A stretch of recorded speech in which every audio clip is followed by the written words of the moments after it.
Доброе утро! С вами «Новый день» и я, Алина Алексеева. Сегодня 23 сентября, понедельник. Сегодня день жевательной резинки. Не представляете себе, какой путь прошла эта, казалось бы, такая сегодня незаменимая вещь. Сначала это была сосновая смола, и вообще датируется начало истории жевательной резинки датируется аж 7 веком до нашей эры. Представляете себе, то есть можно сказать, что это один из самых востребованных сегодня продуктов на рынке, да, и вот какая у него долгая история. О чем это говорит? О том, что не всегда старое это не актуальное, да, то есть всегда можно найти какое-то новое применение, какую-то модернизацию и так далее. И вот жевательная резинка действительно сегодня герой дня. Это средство, я даже не знаю, как правильно его назвать, средства гигиены, может быть, средства там, бытового обихода, да, насчитывает огромное количество лет и сегодня празднует свой день рождения. Кроме всего прочего, сегодня Международный день жестовых языков. Что такое жестовые языки? Да? Мы все знаем, в принципе, что жестовые языки – это язык для глухонемых, язык для глухих.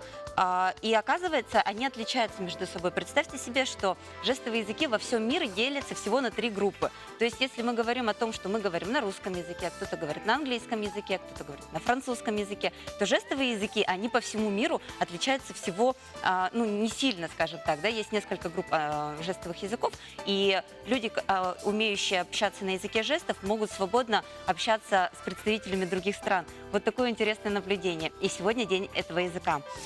Что еще хотелось бы про сегодняшний день сказать? Сегодня 23 сентября именины отмечают Татьяны. Поздравим всех Тань. И я свою бабушку тоже поздравляю с именинами. Бабушка, поздравляю тебя. И поздравляю всех своих знакомых Татьян. Пусть этот день у вас будет самым замечательным, настоящими именинами. Переходя к тому, что же сегодня у нас в Якутии происходит, узнаем о погоде.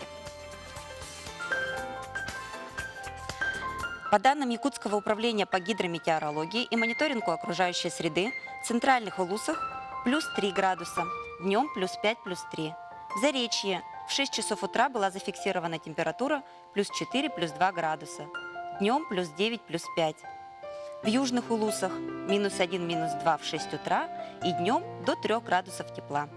Вилюйская группа Улусов минус 1, минус 6, днем до 7 тепла. Нижнеленские Улусы плюс 2, плюс 7 днем. Западные Улусы в 6 часов утра минус 2, плюс 4, днем до 9 градусов потеплеет. Колымо-Индигирские Улусы минус 4, минус 3 в 6 часов утра и до 8 градусов тепла днем. Янская группа Улусов минус 1, минус 3, днем до 10 градусов. Северо-западные Улусы 0, минус 1, днем плюс 7, плюс 3. В Якутске же в 6 часов утра температура воздуха плюс 2 градуса. Атмосферное давление 750 миллиметров ртутного столба. Ветер северо-западный 2,7 метров в секунду, порывами до 12 метров в секунду. Днем ожидается плюс 5, плюс 7 градусов. Сегодня нам не обещают осадков. Вот такая замечательная у нас сегодня настоящая осенняя погода. Я думаю, что самое время наслаждаться этими теплыми осенними деньками. Ведь сегодня даже до 10 градусов у нас в республике, да, в какой-то группе Улусов. И это замечательно, потому что самое, наверное, неприятное в осени – это сырая, дождливая, несолнечная погода. А сегодня у нас самый солнечный день, понедельник. Самое время начинать неделю с хорошим настроением, с настоящим энтузиазмом, скажем так. А для того, чтобы быть в курсе в понедельник, что же нас ждет, давайте узнаем в наших новостях.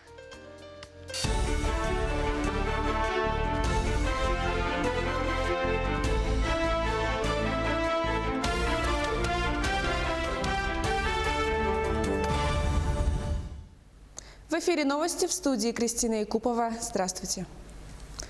В Северном форуме устойчивого развития в Якутске примут участие 11 стран мира. Он пройдет с 24 по 28 сентября. Это международная площадка, участники которой планируют заниматься проблемами северо-восточной части Арктики. С целью активизации научных исследований по изучению Арктики на мероприятии пройдут лекции, круглые столы и семинары. Некоторые программы форума ориентированы на поиск бизнес-идей и разработку новых бизнес-концепций в области традиционных знаний коренных народов, культуры питания и продовольственных ресурсов. Отмечается, что наиболее перспективными являются проекты, нацеленные на развитие и улучшение инфраструктуры Арктики. Экспериментальный дом ввели в эксплуатацию в селе Мендиги Амгинского района. Инициатором строительства является глава Улуса Николай Архипов. Его идею с радостью было решено воплотить в жизнь администрации Наслега. Основной задачей разработки является энергосбережение. Поэтому в доме в качестве утеплителя использована солома, в качестве электроэнергии солнечные панели, а также использована печь длительного горения. Качество экспериментального дома покажет наш суровый зимний период. 8 детских школ искусств республики получат по 5 миллионов рублей в рамках нацпроекта «Культура». Приобрести музыкальное оснащение, методические пособия, а также обновить материально-техническую базу смогут Маинская, Намская, Еренгринская, Нижнеколымская, Нюрбинская, Среднеколымская детские школы искусств, а также ДШИ номер 1 и номер 2 Якутска. Также ведется работа по получению учебными заведениями более 70 фортепиано, но в данный момент имеются проблемы с логистикой. Творческая встреча с якутским художником Мирой Аргуновой прошла в Национальном художественном музее республики. На мероприятии состоялся перформанс для проекта «Национальное достояние Родины», цель которого – увековечить образы людей, внесших значимый вклад в процветание нашей многонациональной страны. Помимо этого, живописец рассказала о своем творческом пути и персональных выставках. У посетителей была возможность пообщаться с ней и задать интересующие вопросы. Мира Аргунова на глазах у зрителей написала портрет с натуры. В таком формате перформанс в Якутии проводится впервые. И сегодня, можно сказать, уникальный случай, потому что Мира дает мастер-класс «Портрет» известного в республике заслуженного работника культуры Балдорш Хухе. Это такой, впервые, наверное, в республике. Это очень сложно, когда рисуешь человека и не в мастерской, не в тишине, не в уединении. Мы увидим, что получится. Якутянки стали победителями чемпионата Европы по пулевой стрельбе среди глухих. Мария Егорова и Евдокия Катаргина прилетели с Подмосковья, где проходили соревнования. Мария Егорова, уроженка Горного района, одержала победу в финале, а призер Сурдоолимпийских игр Евдокия Катаргина стала серебряной медалисткой. Всего на чемпионате выступили представители 12 государств – Германии, Греции, Македонии, Сербии, Турции, Швейцарии и Финляндии. Спортсмены соревновались по 13 дисциплинам. Егорова Мария в первый же день соревнований принесла золото в стрельбе из пневматического пистолета на 10 метров среди женщин. Там была самая острая конкуренция, самое большее количество участников. А потом и Катаргина Евдокия, она в тот же день тоже принесла серебряную медаль. И последующие дни у нас в парном выступлении в классе микс Евдокия Катаргина завоевала серебряную медаль. И в последний день соревнования она завоевала тоже серебряную медаль в стрельбе из малокалиберного пистолета. Такова информация к этому часу. Не переключайтесь.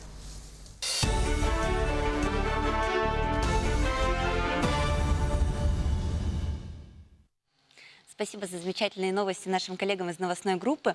А мы переходим к нашим сюжетам. И о чем же мы узнаем в первом сюжете?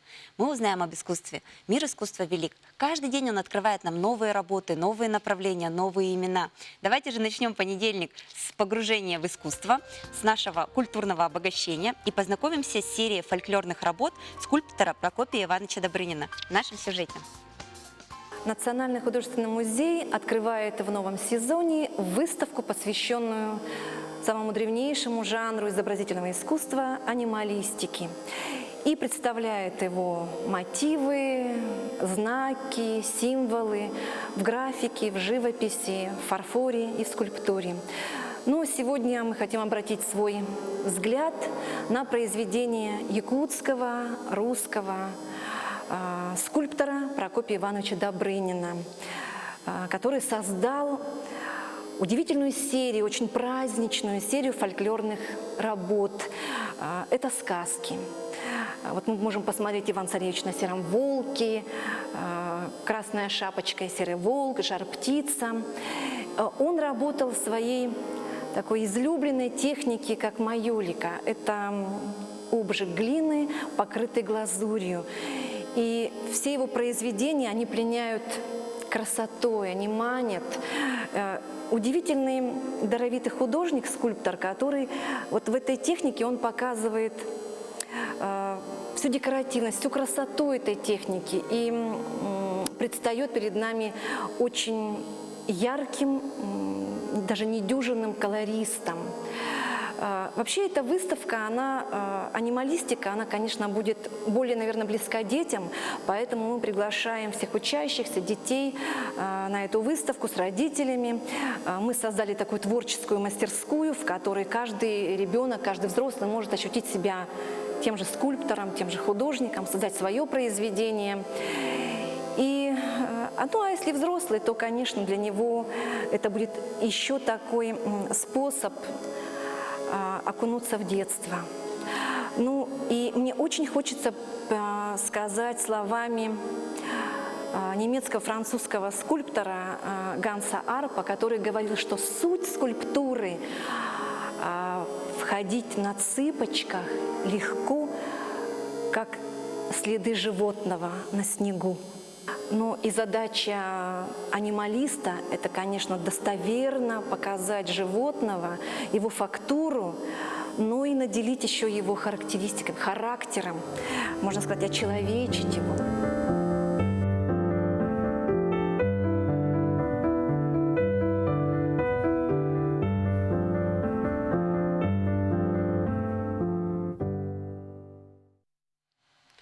Сегодня с нами замечательный гость, председатель постоянного комитета Государственного собрания Ил-Тумен Республики Саха-Якутия по науке, образованию, средствам массовой информации и делам общественных организаций, доктор педагогических наук, профессор Феодосия Васильевна Габышева. Доброе утро. Доброе утро. Феодосия Васильевна, скажите, мы знаем, что вы буквально вчера прилетели с семинара совещания по родным языкам. Этот семинар совещания проходил не у нас в республике, а в Ненецком автономном округе, да? Да. Расскажите нам, пожалуйста, очень интересно, ведь сейчас языки, сегодня, кстати, я вот утром обмолвилась, сегодня день жестовых языков, да? Вообще языки имеют сумасшедшее какое-то многообразие во всем мире, в каждом даже городе, даже в среде одной национальности есть несколько вот наречий, да? И якутский язык, мой родной язык, да, для меня просто, ну, до сих пор остается, скажем так, нераскрытой книгой, тайной, потому что я вроде разговариваю, но часто бывает такое, что встречаешь вот, ну, с какого-то, например, северного улуса и не понимаешь какие-то слова. Расскажите, пожалуйста, нам о том, как проходил этот семинар и что вы там делали. Ну, действительно, это язык уникальное хранилище знаний, вы об этом сейчас сказали. Именно для сохранения культурного языкового разнообразия делается в мире очень много. Но вы знаете, что этот год объявлен Международным годом языков коренных народов мира. У нас в России и в целом субъектах Российской Федерации делается очень многое. Ну, буквально вот на этом семинаре-совещании присутствовали многие представители многих субъектов, представили свой опыт, то, что делается в субъектах, в частности, в системе образования. Нашу республику мы представляли 3 человека. Это я как член рабочей группы Министерства просвещения именно по преподаванию родных языков, директор Института иностранных школ Семенова Светлана Степановна. Хочу отметить, что именно этот институт сохранился у нас только в Якутии. И разработчик учебников по эвенкийскому языку Лена Матвеевна Лиханова. И отрадно, что именно от нашей республики еще участвовали студенты. Студенты были представлены из Московского государственного университета и Северо-Восточного федерального университета. Это были победители научных конкурсов Ломоносов. Это честь, я считаю. Я как член рабочей группы совместно с заместителем министра Татьяной Юрьевной Синюгиной мы провели расширенное заседание рабочей группы. Рабочая группа сейчас разрабатывает концепцию преподавания родных языков. Здесь очень много вопросов. В принципе, вопросы поднимаются, ну, на разных этапах развития общества, можно сказать. Да. И сегодня стоит вопрос именно, как организовать обучение на родном языке Ну, в основном это в начальной школе, в среднем звене. И изучение родных языков. Это на каком этапе? В основном это, конечно, на начальном этапе, начиная с дошкольного возраста. Многое делается в стране. Это в последние годы, хочу сказать, что большой упор делается на раннее развитие, на семейное развитие, потому что все начинается с семьи. Там тоже очень много говорили об этом, как реализуются проекты, как принимаются программы. Сейчас очень ответственно, потому что на федеральном уровне сейчас принимается новый стандарт образования, новые программы. Очень много говорили о подготовке кадров, именно чтобы знающие языки и много языков преподавали предметы. Много говорилось об обеспечении учебниками, потому что время меняется, учебники тоже меняются в соответствии с новыми требованиями. А также, конечно, это технологии образования. Особенно сейчас современные технологии, как используются, это и педагогические технологии, и информационно-коммуникационные технологии, которые сегодня внедряются в нашей практике. Мы рассказали, как ведется у нас обучение на родных языках, как ведется подготовка кадров. В первую очередь кадры мы готовим, начиная с дошкольного, именно воспитателей дошкольных образовательных организаций, на базе наших педагогических колледжей, педагогического института. Но в целом стоит проблема и подготовки научных кадров. Об этом тоже говорили многие субъекты. Интересен был опыт нашей республики по кочевому детскому саду, по кочевой школе. Но это уникальный опыт, надо сказать, у нас в республике. И в целом то, что делается в Ямало-Ненецком автономном округе, Ненецком автономном округе, Ханты-Мансийске, Красноярском крае. Об этом опыте рассказали многие. Нам предстоит много делать именно, как будем концепцию реализовать, потому что по концепции очень много вопросов, очень много рассуждений. Но в целом надо сказать, что очень многое делается в субъектах Российской Федерации, в мире. И мы показали, что делается у нас в республике. Это очень прямо интересная информация такая, мне кажется, самая актуальная, да, ведь и изучать родные языки, как не в национальной республике, так где еще? Мы очень вам благодарны за то, что вы стоите на страже науки, на страже образования, на страже защиты и развития, поддержки, да, родного языка. У нас были гости, ребята молодые, которые участвовали в форуме тоже республиканском и представляли мобильное приложение. Вот вы сказали о том, что сейчас не стоит на месте образования, да, мобильное приложение по изучению языков, которые уже на грани вымирания буквально, да, и это в формате игры очень интересно. Сейчас же детям все правильно вы говорите, нужно начинать с дошкольного возраста. Мы вас благодарим, большое вам спасибо. Мы будем надеяться, что якутский язык, он будет только расти и процветать. Феодосия Васильевна, еще раз вас благодарим. И, знаете, мы тоже стараемся НВК не обходить науку стороной, и сделали такой интересный опрос. Наши ребята, да, корреспонденты, они провели опрос среди населения по школьной программе. Они просто ходили по городу, задавали вопросы по школьной программе, и наши горожане отвечали. И вот теперь мы можем с интересом посмотреть, насколько же школьная программа до сих пор в головах у наших жителей, да, сохранилась. Давайте посмотрим.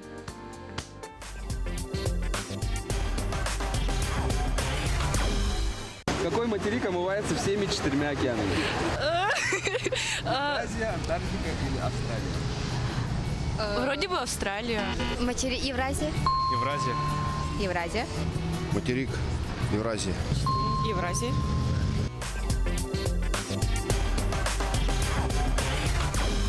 Зеленый пигмент, окрашивающий листья растений, называется... Хлоропласт. Хлоропласт. Хлорофилл. Хлорофилл. Хлорофилл. Хлорофилл.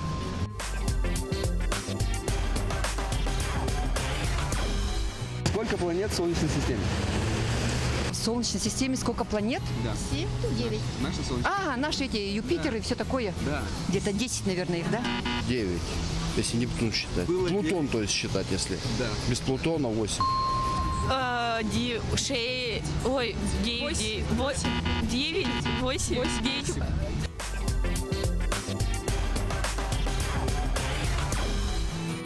Как звучит теорема Пифагора?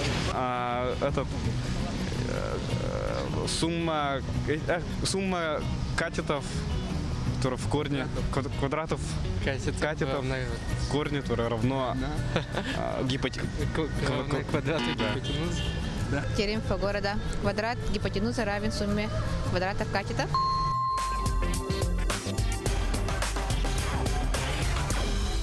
Сколько длилась Столетняя война? 103 или 104, по-моему, лет, да. Столетняя война. Да. 100 лет, наверное.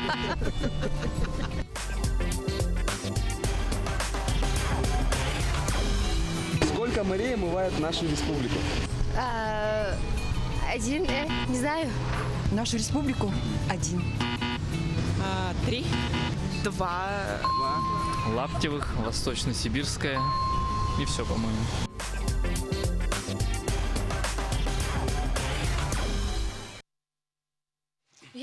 Доброе утро. Сегодня у нас еще один гость. Это замечательные ребята. Они у нас сегодня представят нам, расскажут нам о интересном очень мероприятии. Да? Давайте мы познакомимся. Значит, с нами сегодня Ирина Петровна, ведущий специалист Министерства культуры, руководитель группы. И Герман Максимович, заведующий Тифлоинформационно-издательским отделом Республиканской библиотеки для слепых. Доброе утро. Доброе утро. Расскажите нам, пожалуйста, мне сообщили, что со 2 по 8 сентября проходило интересное какое-то мероприятие. Расскажите, пожалуйста, об этом мероприятии. Нашим телезрителям, мне кажется, будет интересно. Вы в каких-то таких классных формах, жилетках, да? Расскажите, пожалуйста, нам. Да, действительно, со 2 по 8 сентября наша делегация из Республики Саха-Якутия в количестве 10 волонтеров принимала участие в пилотном проекте нацпроекта «Культура» под названием «Волонтеры наследия», который проходил в исторической местности в городе Печоры Псковской области. Этот проект начался с июля месяца, в котором уже на сегодняшний день приняли участие более 60 регионов со всей России. А на нашей сессии, которая проходила практически заключительной, да, 7-й, приняли участие 20 регионов, 264 человека. И среди них наши ребята из Да, Якутии. и среди нас 10 наших волонтеров. Это вот как раз Герман. Среди нас были 3 студентов, которые обучаются в Москве, и ребята из различных наших организаций. Ну и Герман, наверное, расскажет, да, пару слов, что там все-таки было. У нас, в общем, очень насыщенная программа была. Вообще, волонтер, он работает 4 часа в день. Но деятельность волонтера это невозможно назвать работой, потому что это святые места, это, во-первых, да, это погружение в многовековую культуру, в историю, да, вот, всех этих монастырей. Вообще, Псковская область, мы работали по возрождению и сохранению памятников культуры. Это 3 объекта было. Это Псково-Печорский монастырь, Светогорский монастырь и Елизаровский монастырь. Но это такие прямо названия, просто исторические, из учебника там, по истории. Это действительно намоленные места. Да. Последний, где мы работали, это был храм 12 века. Крепость. Да, крепость, Изборск. Мы тоже там работали. И все-таки, когда работаешь на территории и чувствуешь, что вот эти места были построены... Энергетически такое есть, да? Со времен Александра Невского, это действительно, конечно, стоит того. И, как мы всегда с ребятами говорим, если бы не этот федеральный проект, который собрал столько людей, мы бы действительно, наверное, туда не попали. Да. Да, здорово, что благодаря таким федеральным проектам есть возможность, да, вот прикоснуться, ну, в буквальном смысле прикоснуться к памятникам культуры. Да, есть возможность показать нашу культуру, да. Мы, вообще, первый день у нас была презентация со всех регионов, да. Мы видели все, как будто, видео смотришь, да, и ты как будто ходишь там по улицам Новосибирска, да, по улицам Волгограда, там, Самары, и мы показали тоже нашу культуру. Мы там можно сказать, станцевали якутялочку, да, и все были в восторге. И в конце, в 7-й день у нас был концерт отчетный, да, и этот концерт отчетный начинался с Асохая. То есть все 264 человека стояли на улице, и все танцевали Асохай, и все прям, ну, то, что мы закрывали 7-ю сессию нашим Асохом, это, мне кажется, очень круто. Мне кажется, наши ребята из Якутии, они всегда вот на каких-то международных слетах, форумах, да, всегда отличаются креативностью. Не зря наш глава всегда говорит о том, что в республике действительно очень развито вот это креативное мышление. И в конце концов, там по происшествии какого-то времени, Якутию всегда ставят либо там замыкающими концерт, как что-то феерическое, либо открывающими. И вот вы очередное доказательство, да? А расскажите, пожалуйста, ну, обмен опытом у вас там кто-то произошел. У вас есть теперь возможность, например, в Якутии собрать такую группу, чтобы, ну, на благо республики, на благо города, да, что-то вот какие-то восстановительные работы проводить, может быть? Да, действительно. Вот если говорить вкратце, да, в чем состоялась суть. Да, работ. С утра мы начинали, как Герман сказал, работать, а после обеда нас ждали интересные мастер-классы, лекции, познавательные экскурсии и беседы с монастырской братьей. Да? Но задача волонтеров и этого проекта заключалась в том, чтобы как раз-таки проект ориентирован не только на работников культуры, хоть и называется волонтеры культуры, да, волонтеры наследия. Это у вас В и К, да? Да, волонтеры культуры. Но он как раз-таки ориентирован на все профессии, на всех людей, на всех граждан нашей страны. Вот даже если можно сказать, да, среди нас были врачи, учителя, топ-менеджеры, студенты, работники культуры, работники инженера, слесаря. То есть были абсолютно все профессии, но их всех объединяло одно желание. Желание сделать что-то лучше, сделать, восстановить памятники культурного наследия и улучшить облик малых городов нашей страны. Это, знаете, это такое вот действительно, наверное, желание гражданское должно быть, да, то есть сохраняя наше прошлое, нашу историю, да, без истории нет будущего, нет настоящего, да, и, наверное, это в рамках года консолидации как нельзя, ну, как бы, я даже не знаю, соответствует, ну, всем направлениям, которые сейчас в республике ведутся, да, и мне кажется, что вам, ребята, надо вокруг себя собирать еще большее количество вот таких, ну, желающих, может быть, да, действительно людей с гражданской позиции, увлеченных, которые могли бы также и для нашего города, перенимая, обучаясь уже у вас, да, вы вот опытом своим как-то там поделиться, может быть, можете, да? Да, как-то с вами можно связаться, как вот на вас выйти, какие контакты, как вас найти? Ну, да, нас можно найти, у нас в Инстаграме страница есть, да, волонтеры культуры есть. И данный проект, он будет продолжаться до 2024 года. И еще есть шанс. Да, еще есть шанс, и мы призываем каждого жителя заинтересованного приобщиться и присоединиться к этому проекту и уже в следующие годы принимать участие, да, потому что буквально с других регионов ребята брали отпуска, каникулы студенты, да, и отправлялись в Печоры, чтобы сделать что-то лучшее и внести свою лепту в восстановление памятников. Спасибо большое, Ирина, спасибо большое, Герман, за такую замечательную, интересную беседу. А я призываю наших зрителей присоединяться к этому замечательному волонтерскому движению и сохранять нашу республику, исторические памятники нашей республики. Уходим на рекламу.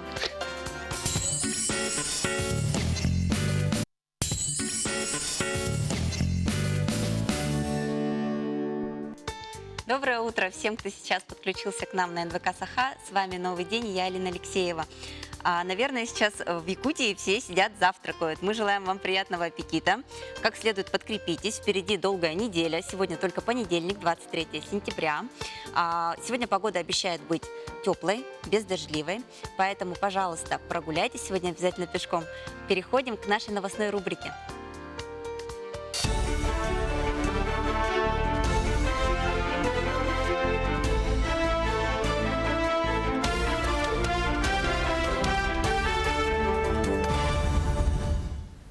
В эфире новости, в студии Кристина Якупова. Здравствуйте.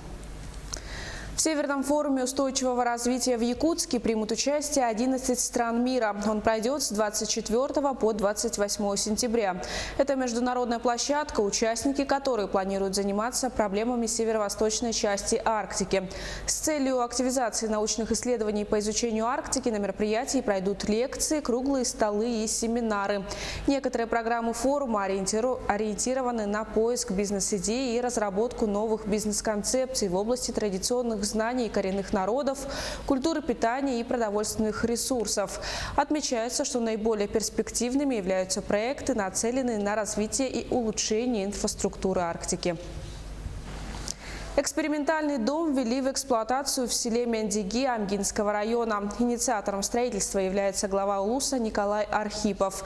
Его идею с радостью было решено воплотить в жизнь администрации Наслега. Основной задачей разработки является энергосбережение.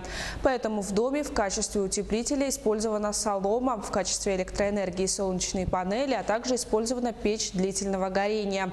Качество экспериментального дома покажет наш суровый зимний период. 8 детских школ искусств республики получат по 5 миллионов рублей в рамках нацпроекта «Культура». Приобрести музыкальное оснащение, методические пособия, а также обновить материально-техническую базу смогут Маинская, Намская, Еренгринская, Нижнеколымская, Нюрбинская, Среднеколымская детские школы искусств, а также ДШИ номер 1 и номер 2 Якутска. Также ведется работа по получению учебными заведениями более 70 фортепиано, но в данный момент имеются проблемы с логистикой. Творческая встреча с якутским художником Мирой Аргуновой прошла в Национальном художественном музее республики. На мероприятии состоялся перформанс для проекта «Национальное достояние Родины», цель которого – увековечить образы людей, внесших значимый вклад в процветание нашей многонациональной страны. Помимо этого, живописец рассказала о своем творческом пути и персональных выставках. У посетителей была возможность пообщаться с ней и задать интересующие вопросы. Мира Аргунова на глазах у зрителей написала портрет с натуры. В таком формате перформанс в Якутии проводится впервые. И сегодня, можно сказать, уникальный случай, потому что Мира дает мастер-класс «Портрет» известного в республике заслуженного работника культуры Балдорш Хухе. Это такой, впервые, наверное, в республике. Это очень сложно, когда рисуешь человека и не в мастерской, не в тишине, не в уединении. Мы увидим, что получится. Якутянки стали победителями чемпионата Европы по пулевой стрельбе среди глухих. Мария Егорова и Евдокия Катаргина прилетели с Подмосковья, где проходили соревнования. Мария Егорова, уроженка Горного района, одержала победу в финале, а призер Сурдоолимпийских игр Евдокия Катаргина стала серебряной медалисткой. Всего на чемпионате выступили представители 12 государств – Германии, Греции, Македонии, Сербии, Турции, Швейцарии и Финляндии. Спортсмены соревновались по 13 дисциплинам. Егорова Мария в первый же день соревнований принесла золото в стрельбе из пневматического пистолета на 10 метров среди женщин. Там была самая острая конкуренция, самое большее количество участников. А потом и Катаргина Евдокия, она в тот же день тоже принесла серебряную медаль. И последующие дни у нас в парном выступлении в классе микс Евдокия Катаргина завоевала серебряную медаль. И в последний день соревнования она завоевала тоже серебряную медаль в стрельбе из малокалиберного пистолета. Такова информация к этому часу. Не переключайтесь.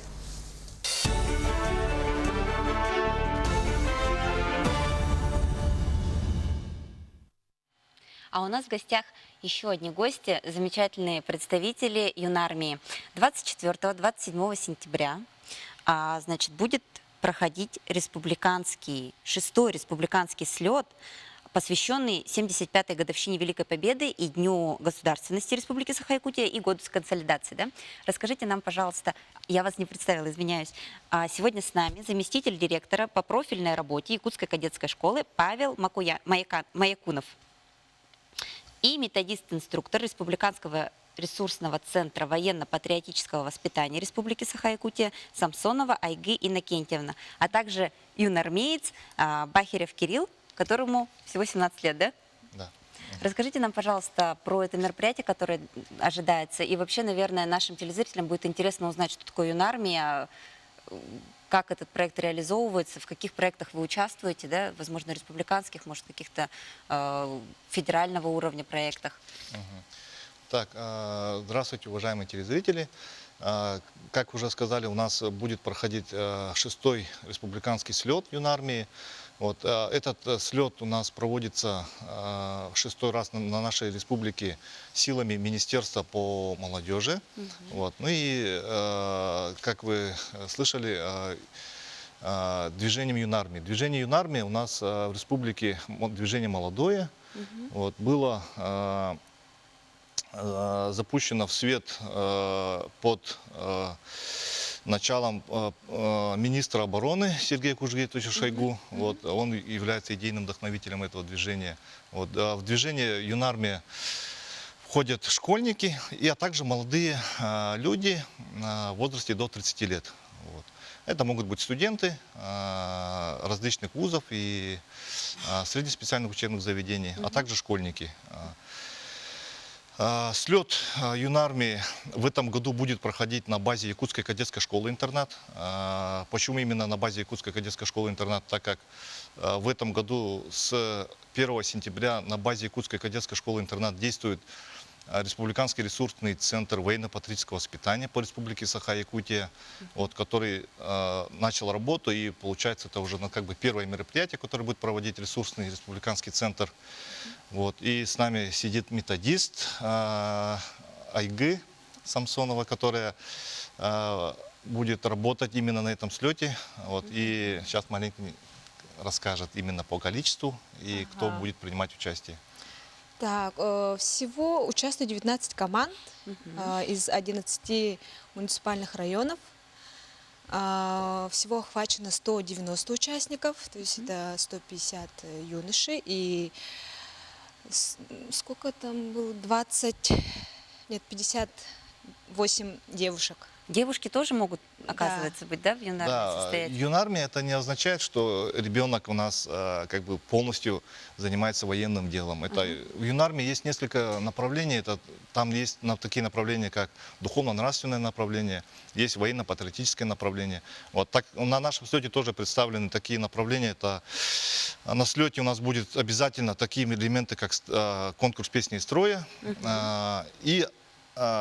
Кроме таких военизированных мероприятий, как соревнований, как сборка автомата Калашникова, плюс еще будут концерты, обязательно творческие номера будут дети показывать. Вот примерно так. Вот. Значимым мероприятием 27-го, в День государственности республики, у нас состоится строевой смотр на площади Ленина. Вот. Мы хотим, чтобы показать республике всю значимость этого мероприятия, а также именно День государственности, чтобы дети приняли участие в этом мероприятии. И, вот, должны принять участие также дети военно-патриотических клубов города Якутска. Вот. Строевой смотр будет состоять из элементов: это построение на площади Ленина, внесение флага юнармии, вот, а также дети должны себя показать, что мы есть. Вот, в республике военно-патриотические клубы, отряды юнармии, и кадетские классы, кадетская школа наша выйдет. Вот. Юнармия – это значит юная армия, да? Совершенно верно.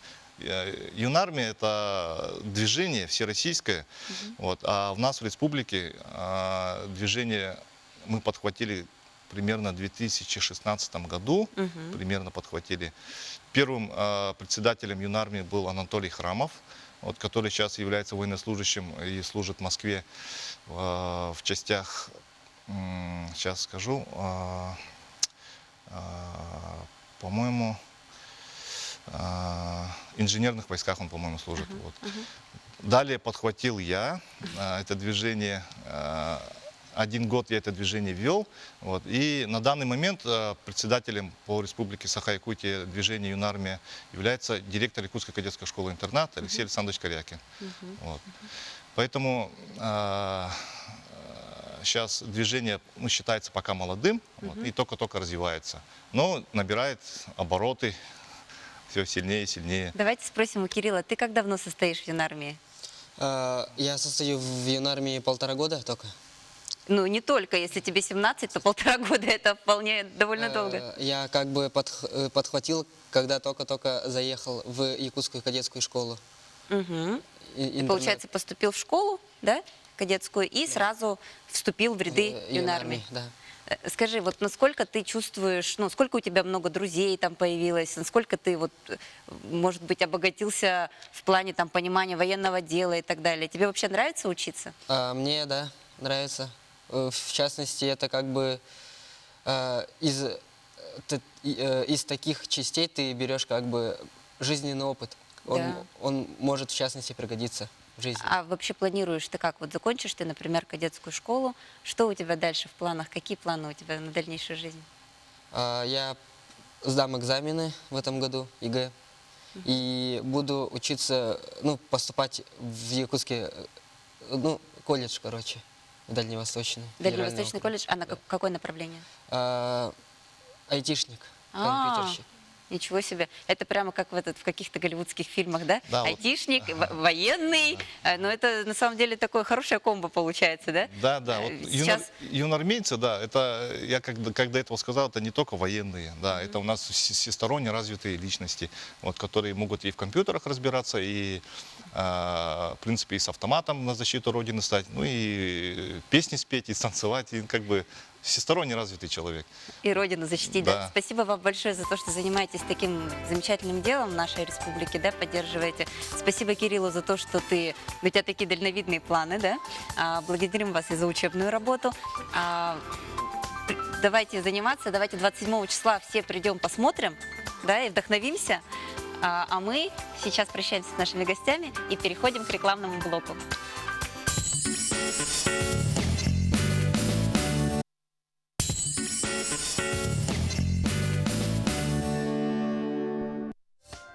Доброе утро! В эфире НВК «Саха».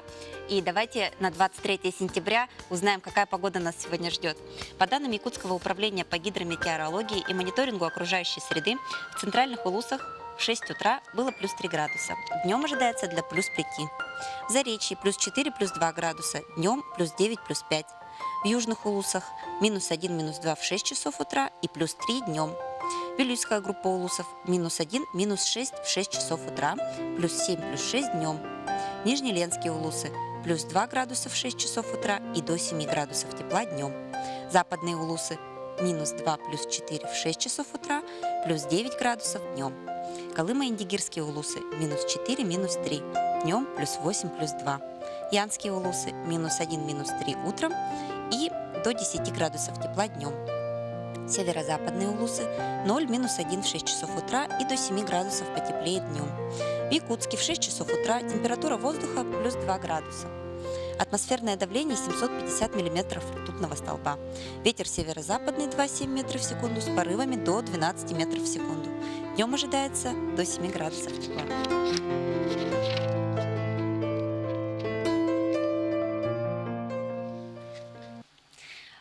Вот такая у нас погода, вроде бы и сухая, вроде бы и солнечная, но осень уже вступил в свои права, и поэтому сезон резиновых сапог, зонтов, пальто уже вовсю начался. Вот осенью как никогда, наверное, такой вот популярен спор между теми, кто за профилактику, и теми, кто до последнего тянет, чтобы там уже в состоянии температуры начинать принимать лекарства. А есть ведь те люди, которые говорят, нет, вот лекарства принимать вообще не нужно, это химия и так далее. Да? Мне кажется, что такой спор легко может решить какой-то компромисс, найти народное средство. И сегодня мы узнаем о чесноке, таком вот популярном овоще осеннем. Еще тогда, в IV веке до нашей эры, сам Гиппократ популяризировал чеснок. Он советовал своим пациентам есть чеснок каждый день для улучшения здоровья. Чеснок помогает в детоксикации. Давайте будем честными, иногда мы едим не совсем здоровую пищу. С удовольствием едим фастфуд, приносящий в организм токсины. Чеснок может помочь вам здорово очистить от токсинов, паразитов и остатков медикаментов, с которыми не справилась печень. Если вы с утра просыпаетесь с несвежим дыханием и с мешками под глазами, это говорит о том, что у вас перегружена печень. Если кушать один зубчик чеснока на голодный желудок, ваша кожа станет гладкой, молодой и свежей. Лечение от среднего и тяжелого кашля. Многие люди используют комбинацию чеснока с витамином С, чтобы поддерживать максимальную скорость работы иммунной системы. Сильный кашель вызван раздражением горла. Эффективен чесночный напиток. Для приготовления чесночного чая нарежьте чеснок и залейте кипящей водой. Дайте настояться несколько минут, чтобы получился крепкий напиток. Если вам не нравится запах, добавьте немного меда или имбиря. Чеснок борется с бактериями и повышает иммунитет. Маленькие зубчики чеснока служат щитами для иммунитета. Они защищают организм от злобных бактерий и не дают подхватить простуду. Если принимать таблетки от простуды или другого заболевания, иногда система пищеварения выходит из-под контроля. Главная причина – дисбаланс полезных и вредных бактерий. Чеснок действует как натуральный антибиотик, помогает полезным бактериям работать быстрее, защищая иммунную систему. Главное подспорье в употреблении этой чудо-еды, конечно же, его запах. Вот несколько советов, как от них избавиться. Выбирайте свежий и пухлый чеснок. Чем свежее головка, тем менее она пахнет. Выбирайте все зеленые ростки из зубчиков. Их запах сильнее всего. Промывайте измельченный чеснок, чтобы удалить пахучие масла.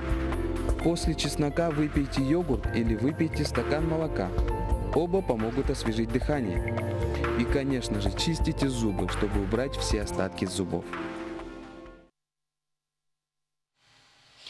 У нас еще один гость, и сегодня это замечательная женщина, руководитель Центра питания, научно-исследовательского центра медицинского института, главный диетолог Минздрава Якутии Ульяна Михайловна Лебедева. Доброе утро. Доброе утро.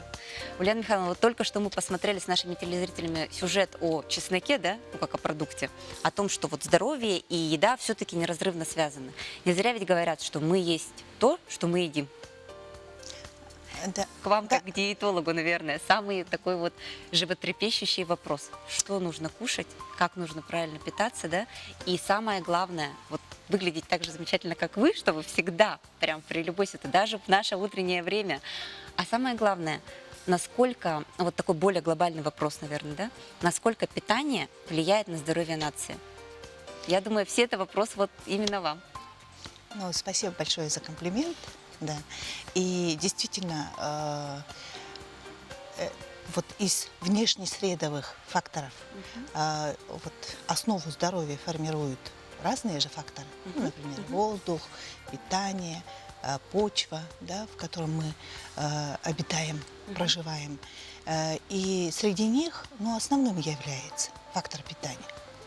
И особенно это важно для маленького ребенка. Это, в принципе, как медицинский работник, как ученый, я бы сказала, с внутритропного развития это формируется здоровье ребенка. И когда идет усиленный рост развития в части морфофункциональных, там, иммунологических, биохимических механизмов, да, и в это время особенно мы, вот и мы, это государство, да, все и научное сообщество, образовательное сообщество, все те, кто общественность, вот должны двинуться для того, чтобы обеспечить безопасное и качественное питание нашим детям.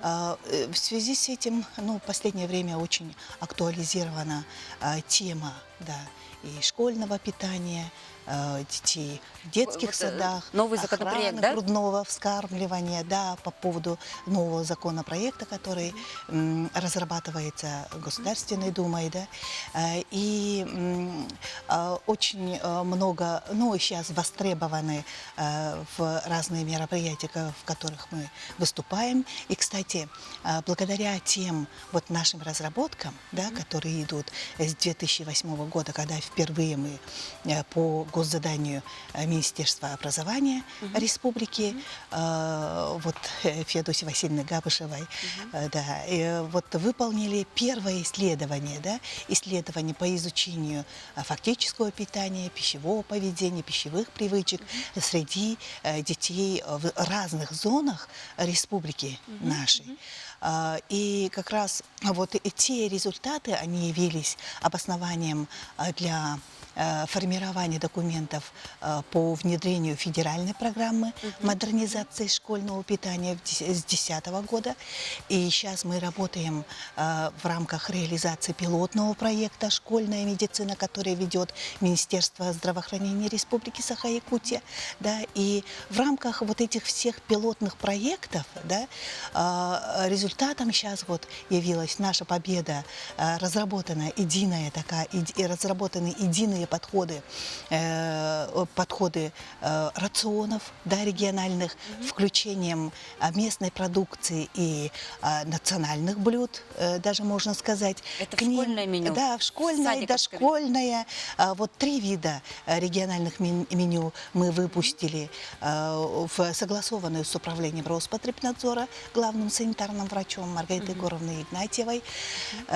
Вот 5 марта 2019 года полностью методика, да, методика, как она должна быть, да, и как они должны быть, эти рационы со своими пищевыми ценностями, да, к ним технологические карты полностью разработаны, и механизм. Ну, такой уникальный механизм продумали, автоматизированные системы управления, мониторинга и контроля. Да? Контроля вот, обеспечения качественным, безопасным питанием, организации питания в образовательных учреждениях республики. Елена Михайловна, такой вопрос, да? Вот вы говорите, что существует, ну, несколько вариантов этого меню, да? А вот на сегодняшний день, и это ведь тоже следствие какого-то неправильного, наверное, питания и так далее, да? Очень много детей, у которых аллергия. Очень много. Кто-то не ест молочное, например, кто-то не может там целиакия, например, да, и так далее. Какое-то вот специальное меню для таких детишек, оно есть, возможно, вообще в общеобразовательных школах? Ну, на сегодняшний день вот, нами разработаны общие механизмы, да, общая методика. А внутри, вот фрагментарно, вот действительно, вы как говорите, вот так как это является основным фактором, да, формирующим здоровье. Если мы не будем обеспечивать качественным, безопасным питанием наших детей, и будут возникать такие нарушения со стороны здоровья у детей, да, это и аллергопатия, ну, аллергизация, и нарушение обменных процессов, ну, начиная от белково-энергетической недостаточности. Много вопросов сейчас актуализировано на вопросы по поводу избыточного веса и ожирения, да, среди детей и подростков нашей республики.